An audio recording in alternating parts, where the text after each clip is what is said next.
So first question I like to ask everyone is, what was your dream as a child from like 9 to 12 to 14ish, that range? When I was a kid, I thought that I was going to be kind of a combination of things. One, as a writer, I was planning on being a writer. Two, a superhero. And three, a professional tennis player. And all of those in one. All those in one thing. And what was the superhero? Did you have something specific that you The were? superhero was the Vision. The Vision is an android that is given human brainwave patterns. And so he's very logical, very powerful, but yet he was constantly evolving and pushing the limits of his own, uh, I guess, scientific side and also his humanity at the same time. So that I really made a connection with him as a superhero, and he's still my favorite superhero today. And what about the tennis? The tennis, I spent hours, countless hours practicing tennis. Uh, Tennis paid for college, and then for a little while after college, I tried to play a little bit of semi-professional tennis, but then money And what about the writing? The writing, I do. I still do on a regular basis. I've been published a few times. I write articles for the Richmond Roadrunners Club newsletter. A lot of times the material that my own students read is stuff that I've written. So I try to write things that are a little more high interest to them, a little more motivating to them than some of the boring stuff that's out there. So the progression of this superhero that plays tennis, who also writes in his spare time, how has that progressed from then, when you were a child, kid, young teenager, up till now? And basically, that leads into the second question, which is what this project is centered around, which is, what is your life dream right now? Well, my life dream right now is to, as much as I can be, to be fully alive. That means I am pushing the limits of what I do, whether it's in the classroom, whether it's with my running, whether it's with some of the things I write, the music I listen to, the interactions I have with other people. It's not just ADHD that keeps me really busy. It's not just because I have a lot of energy. I feel almost a desire to want to experience as much as I can, and also by doing that, encourage other people to kind of live the same way, so that they are willing to experience things, be it good and sometimes bad, that they are fully alive. And the running is how I've heard about you. I'm sure a lot of people have heard about you. Is the running aspect of your life is such a large aspect of it. So if you can give everyone kind of some context as far as how that has affected you and some things we've done, and you also give people a background on why we're where we are right now, which is beautiful Pocahontas State Park. Well, first of all, I never expected to be a runner. I didn't run in high school. I didn't run in junior high. I only ran when I had to. Although when I would run in high school, I would run really fast. When I was in college, I began to realize that to be better in the other sports I was playing, that I needed to maybe to get in a little better shape. So I started running, and I reluctantly joined the cross country team, and I really didn't like it.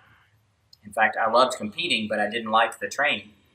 And I can even remember a couple times when I was a college athlete running into someone who had done an ultra and thinking to myself, there is no way I'll ever do that. There's no way I'll run a half marathon or a marathon. But then as I started to get older and I went through the whole phase of like trying to qualify for the Olympic trials and trying to be really fast, I began to realize that wasn't what running was really about. Running was about pushing your limits, doing as much as you can, uh, using it as a daily practice, almost, I guess, similar to yoga, to getting out there on the trails, getting out there with other people, pushing yourself at events. And so that just slowly evolved over the years. So I've done ultras, marathons, and I also kind of want to be an example how you can do this for almost 30 years and still enjoy it and still, I guess, be successful at it to some degree, but but still really like it. We're in Pocahontas State Park because actually almost 10 years ago, I undertook a big sort of thing where I wanted to see how many miles I could run without going to sleep. And at the time that I decided to do this, there were a lot of big name people out there saying that they were going to do it in this location or do it in this way. They were trying to garner sponsorship. They were trying to garner uh, publicity or money, basically. And I said, well, I'm not much different than they are. What if I see if I can do it? So over the span of a little over 3 days, most of it done here in Pocahontas State Park, I completed 318 and some change miles without going to sleep. And I endured dehydration, vomiting, hallucinations. I endured also uh, a hurricane that sat off the coast of Virginia and pumped 80 to 90 degree humid air into central Virginia for about almost the entire portion of that. In fact, I can even remember when the temperature started to drop a little bit and the humidity went away. I thought that was the greatest thing on the planet. Um, and so that's what's kind of led me here. And I spend a lot of time running in Pocahontas. The trails are great. The atmosphere is good. I kind of feel at home here. This is like my home ballpark, I guess. So over that, specifically speaking to the run that you did here, what would you say was one of the lowest moments that you had during that entire time? One of the lowest moments was um, getting lost on trails that I'm used to running in the rain. My headlamp had went out, and then because of getting lost and turned around, I ran out of supplies, and that began a whole extended stretch where I became very dehydrated, very sick, very nauseated, and it got to a point where somebody that was helping me out basically said, "You need to slow down and stop for a while, or you're going to die." So that was definitely the low point. And what would you say is one of the highest points of that whole experience? One of the highest points was once I overcame the dehydration and I kept moving between walking some, running some. It was amazing. As the longer I did it, the stronger I felt. So over the last day or so, I was running constantly, making up for all the time that I'd had to kind of shuffle along, dehydrated and sick and nauseated and couldn't keep anything down.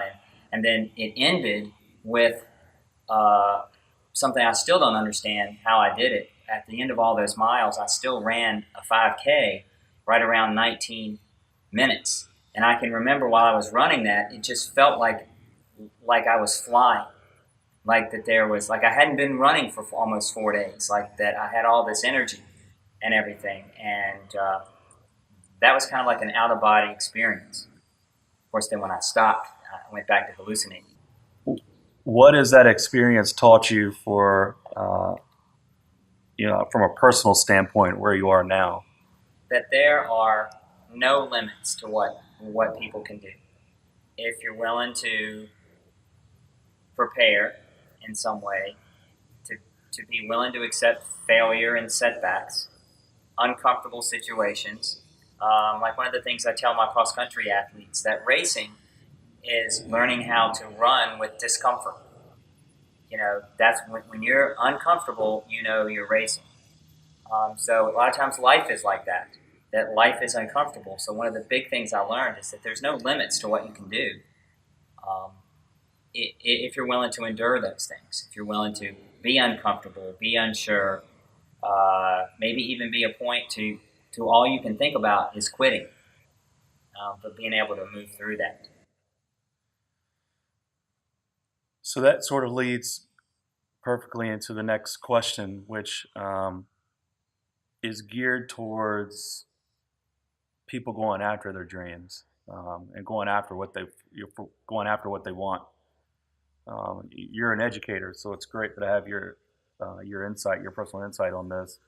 And the question is this: do you feel that our society, in general, either promotes or does not promote the pursuing of personal dreams, and then why or why not to that fact? Well, I think overall, society gives a mixed reaction to the pursuit of dreams.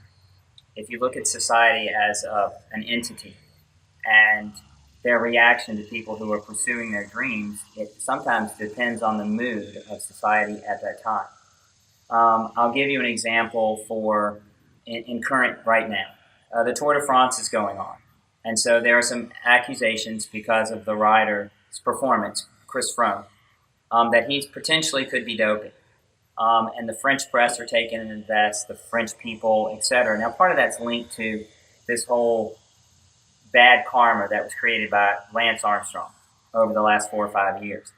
But a lot of people realize is that if Chris Froome was a French rider, no one would be saying anything about him. They would be praising him. The French press would be applauding his efforts and his magnificent rides and how he's controlling the race. But because he's not quite French. The same thing has happened recently too. The ultra runner Scott Jurek broke the trail speed record for the Appalachian Trail. And it's not an officially recorded record, but he did it fasted, supported, faster than anybody else. But you would think that people would be proud of what he had done and congratulating him. But most of the press has been like, well, you only beat the girl by 3 hours, and isn't a supported hike kind of soft? And what's the point of you doing this? Why didn't you do it so much faster? Because the difference between men and women in other sports is about 90%. The women supposedly do 90% of what men can do.